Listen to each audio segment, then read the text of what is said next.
Rios, montanhas, cidades, vilarejos, todos são humanos. Quando você entra em seus seios, você caminha em céus e terra, como se estivesse em teu próprio peito. Você carrega seu céu e terra, e tudo o que você observa, apesar de parecerem estar fora, estão dentro, em sua imaginação, da qual este mundo de mortalidade é apenas uma sombra. Black, Jerusalém. O mundo interno era tão real para Black quanto o plano exterior da vida real. Ele olhava para os seus sonhos e visões como as realidades das formas da natureza. Black atribuía tudo ao alicerce da sua própria consciência. O reino dos céus está dentro de você. Lucas 17, versículo 21. O homem real, o homem imaginativo, investe no mundo exterior usando todo o seu potencial. A aparente realidade do mundo exterior, que é tão difícil de dissolver, é apenas uma prova da realidade absoluta do mundo interior da sua própria imaginação. Nenhum homem vem a mim sem que o Pai, dentro de mim, o tenha invocado. E eu e meu Pai somos um. João 6, versículo 44 e capítulo 10, versículo 30. O mundo que é descrito através da observação é uma manifestação da atividade mental do observador. Quando o homem descobrir que o seu mundo é a sua própria atividade mental visível, que nenhum homem pode vir a ele, a menos que ele o tenha invocado, e que não há alguém a mudar além de si mesmo, a sua própria essência imaginativa, o seu primeiro impulso será remodelar o seu mundo à imagem do seu ideal. Mas seu ideal não é facilmente encarnado no momento quando ele deixa de estar em conformidade com a disciplina externa. Ele deve impor a si mesmo uma disciplina ainda mais rigorosa, a autodisciplina da qual depende a realização do seu ideal. A imaginação não é inteiramente desimpedida e livre para se mover à vontade, sem quaisquer regras para restringi-la. Na verdade, o que acontece é o contrário. A imaginação se move de acordo com o hábito. A imaginação faz escolhas, mas ela escolhe de acordo com o hábito. Acordada ou adormecida, a imaginação do homem restringe-se a seguir determinados padrões definidos. É esta influência passiva do hábito que o homem deve mudar. Se não o fizer, seus sonhos definirão sob a mesma paralisia habitual. A imaginação que é Cristo no homem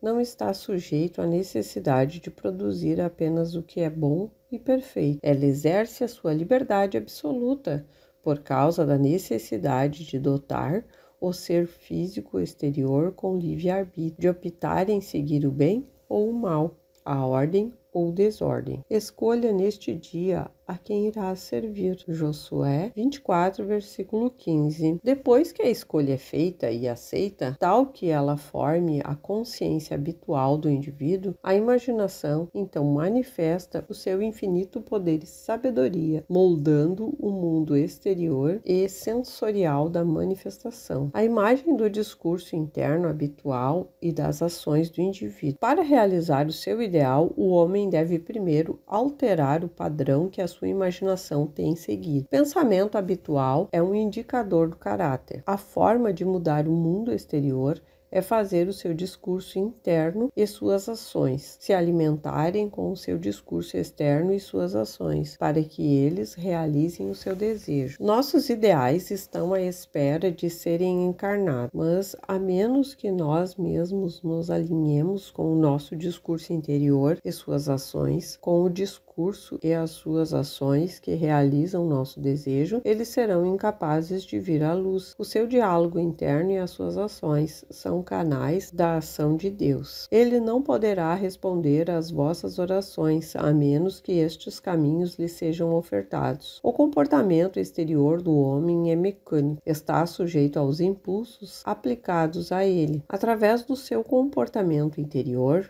e os velhos hábitos que o seu ser carrega até que sejam substituídos por novos. Existe uma capacidade peculiar do segundo homem, ou o eu interior, que é dar ao eu exterior aspectos semelhantes à essência de sua própria realidade. Qualquer alteração no comportamento do seu interior resultará em mudanças externas equivalentes. Os sábios chamam a mudança de consciência de morte. Por morte se refere não à destruição da imaginação e do estado com o qual ela estava fundida, mas o rompimento de sua união com este estado. A fusão é união, não unicidade. Assim, as condições que tal união gerou desaparecem. Eu morro diariamente, disse Paulo aos Coríntios. 1 Coríntios 15, versículo 31. Black disse ao seu amigo Grabe Robson: não há nada como a morte. A morte é a melhor coisa que pode acontecer na vida, mas a maioria das pessoas morrem muito tarde e levam um tempo extremamente impiedoso para morrer. Deus sabe que seus amigos nunca as verão ressuscitarem dos mortos. Para o homem externo dos sentidos, que não sabe nada da essência do homem interior, isso tudo é pura bobagem. Mas Black deixou o acima citado bem claro, quando ele escreveu isso no ano anterior à sua morte. William Black, alguém que muito amava estar em boa companhia. Nascido em 28 de novembro de 1757 em Londres e morreu várias vezes desde então. Quando o homem assume o sentido de Cristo em sua imaginação, ele enxerga o porquê Cristo teve que morrer e ressuscitar dos mortos para salvar o homem, porque ele teve que desprender a sua imaginação de seu atual estado para alinhá-la com um conceito mais elevado de si mesmo, para que ele pudesse superar as suas atuais limitações e assim salvar a ele mesmo. Aqui apresento uma bela história de uma morte psicológica que foi testemunhada por uma amiga. Semana passada escreveu aquele quem ressuscitou dos mortos. Uma amiga me ofereceu sua casa nas montanhas para eu passar as férias de Natal, já que ela planejava ir para o leste. Ela disse que me confirmaria isso ainda nesta semana. Tivemos uma conversa muito agradável e eu mencionei você e seu ensinamento. Em meio a uma conversa sobre o experimento com o tempo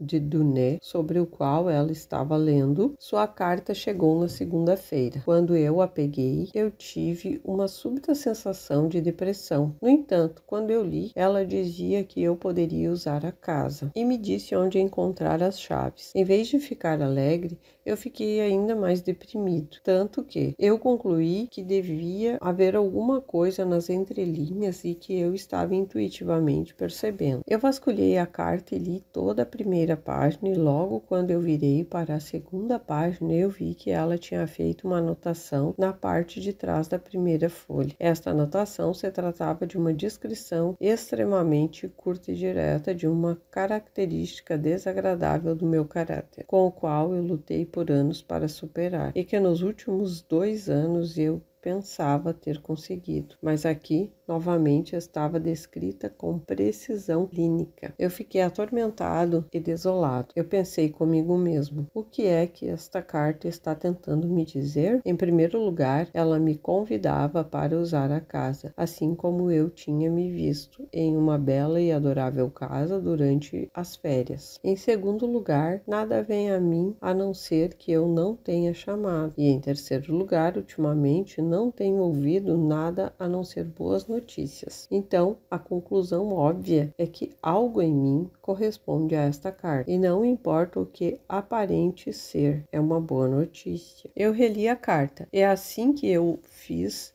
eu perguntei: o que há aqui para que eu veja? E então eu vi e começava dizendo: logo depois da nossa conversa da semana passada, eu senti que eu poderia lhe contar, e o resto da página estava repleto de provas e evidências, emaranhados como passas em um bolo de sementes. Um grande sentimento de euforia tomou conta de mim. Tudo isso era passado. Aquilo que eu tanto tinha me esforçado para corrigir estava consumado. De repente, percebi que a minha amiga foi testemunha da minha ressurreição. Eu rodopiava no meu estúdio cantando. Tudo isso virou passado. Isso está superado. Obrigado. Está superado. Eu reuni toda a minha gratidão em uma grande esfera de luz e lancei-me em direção a você. E se você viu o clarão de um relâmpago, segunda-feira à noite, pouco depois das 6, era isso. Agora, ao invés de lhe escrever uma carta formal, por ser a coisa certa a fazer, eu posso lhe escrever prestando os meus sinceros agradecimentos pela sua sinceridade e agradecer-lhe pelo empréstimo de sua casa e lhe dizer: muito obrigada pelas suas lições, pois elas fizeram da minha amada imaginação